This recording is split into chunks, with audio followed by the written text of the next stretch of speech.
Hello everybody, chapter first power sharing civics class 10th। इस video में most important जो question है जो बोर्ड एग्जाम में पूछे जाएंगे या पूछे जाते हैं उन क्वेश्चंस को मैं आपको बताऊंगा, प्लस उन क्वेश्चंस के आंसर्स को भी एक्सप्लेन करूंगा।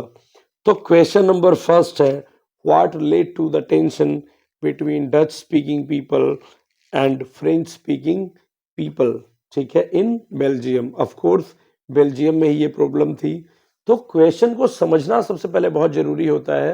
क्वेश्चन कह रहा है कि क्या वो टेंशंस के रीजन रहे जिनसे फ्रेंच और डच स्पीकिंग पीपल के बीच में टेंशन अराइज हुई। सेम क्वेश्चन को देखो दूसरे तरीके से कैसे पूछा जा सकता है, what led to the ethnic tension in Belgium, why was it more acute in Brussels. तो ब्रुसेल्स क्या थी? It was the capital of Belgium. तो ब्रुसेल्स में क्या प्रॉब्लम थी? वहां पे पूरे देश के अंदर क्या था, आपको याद होगा, डच स्पीकिंग पीपल जो थे वो पूरे देश के अंदर 59% थे, मेजोरिटी में थे। बट ब्रुसेल्स में डच स्पीकिंग पीपल केवल 20% थे, ठीक है, कैपिटल में ब्रुसेल्स में। और पूरे देश के अंदर फ्रेंच स्पीकिंग पीपल 40% थे, बट ब्रुसेल्स कैपिटल में वो लोग कितने थे? 80%। तो कहीं ना कहीं ये एक बहुत बड़ी प्रॉब्लम थी जो डच और फ्रेंच स्पीकिंग पीपल के बीच में डिफरेंसेस जिसने जनरेट किए। इसके बाद अब हम बात करते हैं वन बाय वन पॉइंट्स। तो पॉइंट नंबर ए आप क्या लिखोगे? आप लिखोगे देयर वाज इकोनॉमिक इनइक्वालिटी, ठीक है, there was economic inequality between Dutch and French speaking community. मतलब डच और फ्रेंच स्पीकिंग कम्युनिटी के बीच में इकोनॉमिक, पैसे में इनइक्वालिटी थी, बराबरी नहीं थी। Point number B, point number B में आप लिखोगे the Dutch speaking community was more, the Dutch speaking community was less educated while the French speaking community was highly educated। तो कहीं ना कहीं एजुकेशन का भी रोल था जिसकी वजह से दोनों कम्युनिटीज के बीच में टेंशंस हुआ करती थी, होने लगी थी। कब होने लगी थी? 1950s और 60s के डिकेड में। इसके बाद अगला अगर हम ले तो ब्रुसेल्स में, ठीक है, ब्रुसेल्स जो कैपिटल थी, इसके अंदर एक पॉइंट आप बनाओगे, in Brussels city the French speaking community was more rich and powerful। ज्यादा रिच भी थे और ज्यादा पावरफुल भी थे। रिच तो पावरफुल होते ही है, ठीक है। तो दे वर रिच एंड पावरफुल। कौन? French speaking people. तो ये भी एक रीजन बना जो फ्रेंच स्पीकिंग और डच स्पीकिंग के बीच में एक प्रॉब्लम जिसने क्रिएट की, ठीक है। तो अब एक अगला क्वेश्चन लेते हैं, give an account of ethnic composition of Sri Lanka. मतलब श्रीलंका का जो एथनिक कंपोजिशन था, एथनिक क्या होता है? A social group with different culture. Ethnic क्या हुआ? एक ऐसा सोशल ग्रुप जो दूसरे के कल्चर से अलग हो। तो तमिल स्पीकर अलग थे, सिंहला स्पीकिंग पीपल जो थे वो 74% थे। कितने थे? 74%। इसके बाद सिंहला के बाद कौन थे? Tamil speaking people. Tamil speaking people यहाँ पे थे 18%। 18% में से 13% जो थे वो थे श्रीलंकन तमिल्स, और 13 के बाद जो 5% बचे वो थे इंडियन तमिल्स जो कभी लेबरर बन के श्रीलंका में गए थे, इंडेंचर्ड लेबरर बन के गए। 7% पीपल वर क्रिश्चियन। 7% लोग कौन थे यहाँ पे? क्रिश्चियन थे, ठीक है। अब ये जो क्रिश्चियन जो थे इनमें भी एक खास बात थी, ये क्रिश्चियन जो थे कुछ तमिल भी बोलते थे और कुछ सेला लैंग्वेज बोलते थे, ठीक है। इसके बाद जो 1% बचते हैं वो मुस्लिम्स थे। अब हम चलते हैं अगले क्वेश्चन पे, और ये क्वेश्चन बहुत इंपॉर्टेंट है। 15, 12, 16, 19 4 बार पूछा गया है। अलग अलग सेम क्वेश्चन को अलग अलग फ्रेम करके सीबीएसई ने जनरेट किया है स्टूडेंट्स को कंफ्यूज करने के लिए, जिससे जो बहुत अच्छे स्टूडेंट होंगे वही आंसर दे पाएंगे। देखिए इसी एक क्वेश्चन जो मैं भी आपको बोलने जा रहा हूं, describe any 3 majoritarian measures taken by the Sri Lankan government to establish Sinhala supremacy. मतलब श्रीलंकन गवर्नमेंट के द्वारा वो 3 मेजर्स, 3 स्टेप्स बताओ जो कि सिंहला गवर्नमेंट ने यूज किया था अपने लैंग्वेज की अपने लैंग्वेज की सुप्रीमेसी को इस्टेब्लिश करने के लिए, मतलब अपने लैंग्वेज के लोगों को सबसे ऊपर रखने के लिए। इसी को कहेंगे ना मेजोरिटेरियनिज्म, मतलब जो मेजोरिटी में जो पॉपुलेशन है वो अपने आप को सबसे ऊपर करेगी, राइट। ठीक है, इसके बाद इसी क्वेश्चन को देखो दूसरे तरीके से कैसे पूछा जाता है। Describe any 3 provisions of the act which was passed by Sri Lanka in 1956। मतलब श्रीलंका कब आजाद हुआ था? 1948 में, और 1956 में यहाँ पर सिंहला लैंग्वेज को लेकर के एक एक्ट पास हुआ जिसने श्रीलंका के अंदर क्या की? सुप्रीमेसी इस्टेब्लिश की। ठीक है, इसी क्वेश्चन को एक और तरीके से, what were the reasons for the alienation of Sri Lankan Tamils. Alien जो हमसे अलग होता है, इसी से ये वर्ड बना है एलिनेशन। ठीक है, एलिनेशन जो है वो श्रीलंकन तमिल्स को कैसे हुआ, और इसी के बाद है what was the effect of this on Sri Lankan Tamils. मतलब श्रीलंका के जो तमिल स्पीकर थे श्रीलंका के, इंडिया के तो छोड़ दो, श्रीलंका के जो 13% श्रीलंकन तमिल्स थे बेचारे, उनको भी अच्छा नहीं लगा, क्योंकि उन्हीं के देश की इलेक्टेड गवर्नमेंट ने उनके साथ ये किया था।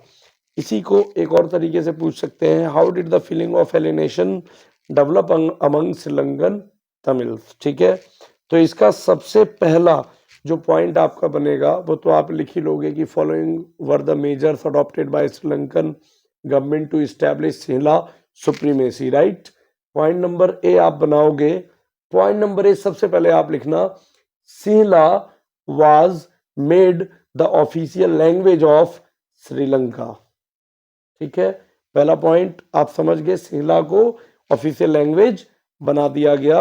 Only Sinhala speaking people will be given government jobs and admissions, या फिर आप एडमिशन वाला दूसरा पॉइंट भी बना सकते हो। सेकेंड पॉइंट आपका हो गया, Sinhala speaking people were only offered government jobs. Third point, the Sinhala speaking community was only allowed to take admissions in renowned institutions. अच्छे इंस्टीट्यूशन, अच्छे यूनिवर्सिटीज में केवल सिंहला स्पीकिंग पीपल को ही एडमिशन दिया जाने लगा, जो कि बहुत गलत था। Third point, Buddhism was made official religion of nation. A democratic nation can not select any particular religion. ठीक है, तो यहाँ पे श्रीलंका ने क्या किया, Sri Lanka declared there official religion Buddhism. ठीक है, इसके बाद अगला एक बहुत अच्छा क्वेश्चन जो हम लेते हैं, इसमें आपका differentiate between horizontal and vertical power sharing. तो देखो, हॉरिजॉन्टल का मतलब क्या होता है? इक्वल लेवल पे। तो आपने क्लास 9th में पढ़ा हुआ है इक्वल लेवल पे हॉरिजॉन्टल क्या होता है। हॉरिजॉन्टल, एक इस लाइन को हॉरिजॉन्टल कहते हैं। हॉरिजॉन्टल में 3 ऑर्गन्स ऑफ गवर्नमेंट होते हैं, आप पढ़ चुके हो, लेजिस्लेचर, एग्जीक्यूटिव, जुडिशियरी। तो आप इसको एक्सप्लेन कर दोगे, ध्यान रखना। हॉरिजॉन्टल क्या एक्सप्लेन करोगे? लेजिस्लेचर, एग्जीक्यूटिव और judiciary. Legislature law making body, parliament में बैठती है। एग्जीक्यूटिव भी पार्लियामेंट में बैठती है। एग्जीक्यूटिव 2 तरह के होते हैं।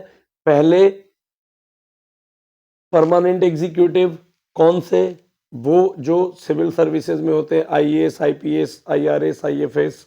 और दूसरे political executive, for example PM, prime minister, education minister, और दूसरे जो है आपके टेक्सटाइल मिनिस्टर, रेलवे मिनिस्टर, ये सारे। तो executive are of 2 types. Judiciary आप जानते हो, जजेस, supreme court, high court, district court, session court, सारे।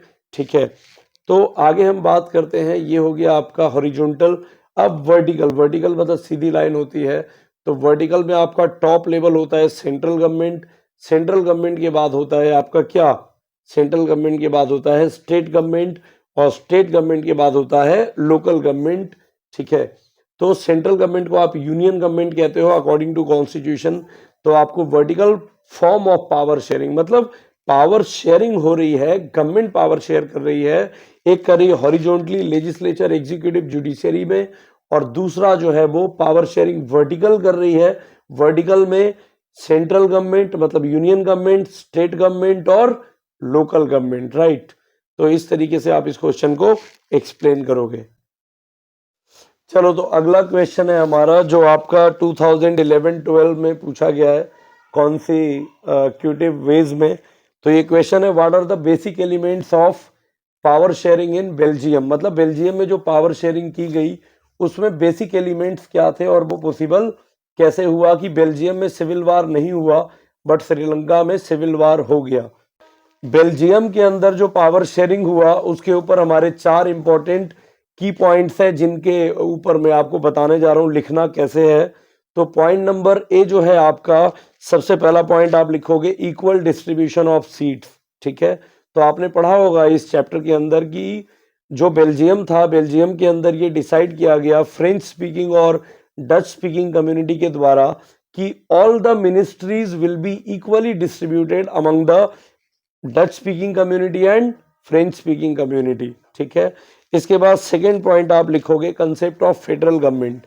आप लोग अगर आपने अच्छे से पढ़ा होगा तो आपको पता होगा कि जहां पर डेमोक्रेसी है वहां पे पावर शेयरिंग होगी, और जहां पे पावर शेयरिंग होगी वहां पर फेडरलिज्म होगा, और जहां पर फेडरलिज्म होगा वहां पर गवर्नमेंट जो होगी वो डिवाइडेड होगी डिफरेंट लेवल्स में। ठीक है, तो फेडरल फॉर्म ऑफ गवर्नमेंट का मतलब हुआ, और बेल्जियम ने तो ये करके दिखाया जो किसी और देश ने नहीं करके दिखाया कि उन्होंने जो है अपने देश के अंदर यूनियन गवर्नमेंट, स्टेट गवर्नमेंट, है ना, वहां पे यूनियन गवर्नमेंट को फेडरल गवर्नमेंट कहते हैं, फेडरल गवर्नमेंट, स्टेट गवर्नमेंट, इसके बाद लोकल गवर्नमेंट और इसके अलावा कम्युनिटी गवर्नमेंट। तो कम्युनिटी गवर्नमेंट वहां पर कल्चर से रिलेटेड प्रॉब्लम्स को सोल्व करने के लिए, लैंग्वेज रिलेटेड इश्यूज को सोल्व करने के लिए वहां पे बनाई गई थी, जिससे लोगों के बीच में, डिफरेंट लैंग्वेज स्पीकर्स के बीच में किसी भी तरह की प्रॉब्लम जनरेट ना हो। इसके बाद थर्ड पॉइंट आप लिखोगे, point number C, equal distribution in Brussels. आपको याद होगा Brussels is the capital of Belgium, और ब्रुसेल के अंदर क्या था, वहां पे ब्रुसेल के अंदर 80% जो लैंग्वेज स्पीकर थे वो थे कौन, फ्रेंच स्पीकिंग, और 20% कौन थे, वो थे डच स्पीकिंग। तो 80% और 20%, फिर भी उन लोगों ने जो इक्वल डिस्ट्रीब्यूशन ऑफ सीट्स की वो एक अपने आप में बहुत बड़ा डिसीजन था, जो फ्रेंच स्पीकिंग ने डच को 50% सीट देके एक एक्सेप्ट किया, क्योंकि पूरे देश के अंदर फ्रेंच स्पीकिंग पीपल ज्यादा थे। इसके बाद खुद एक कम्युनिटी गवर्नमेंट का पॉइंट बना दोगे कि community government was a different kind of government which was first time created in Belgium. ठीक है, तो इन 4 चीजों को करके इसके बाद आप जानते हो कि constitution was amended four times. Constitution को उन्होंने 4 बार अमेंड किया बेल्जियम ने, जिससे उनके यहाँ पावर शेयरिंग बहुत अच्छे से हुई। सॉरी। इसके बाद लास्ट क्वेश्चन आज का वो मैं आपको बताता हूं, explain any 2 sets of reasons for the power sharing. ये क्वेश्चन भी 2011-2015 में बोर्ड एग्जाम में पूछा गया है। इसको दूसरे तरीके से पूछा जाता है, why is power sharing desirable. Power sharing क्यों डिजायरेबल है, क्यों रिक्वायर्ड है, और पावर शेयरिंग होती कैसे है। तो इसके अंदर पावर शेयरिंग इज, आप लिखोगे कैसे, power sharing is desirable for various reasons. For example, power sharing जो है वो सिंपली उसके पीछे 2 रीजन होते हैं, प्रूडेंशियल और मोरल। मोरल माने आप नैतिक समझते ही हो, मोरल से, है ना, और प्रूडेंशियल जो रिक्वायर्ड होता है। तो सबसे पहले हम देखते हैं प्रूडेंशियल रीजन। तो जो प्रूडेंशियल और मोरल रीजन्स हैं ये अपने आप में अलग अलग क्वेश्चन भी कभी कभी पूछ लिए जाते हैं कि प्रूडेंशियल रीजन क्या होते हैं और मोरल रीजन क्या होते हैं। ठीक है, ये आज का लास्ट क्वेश्चन है।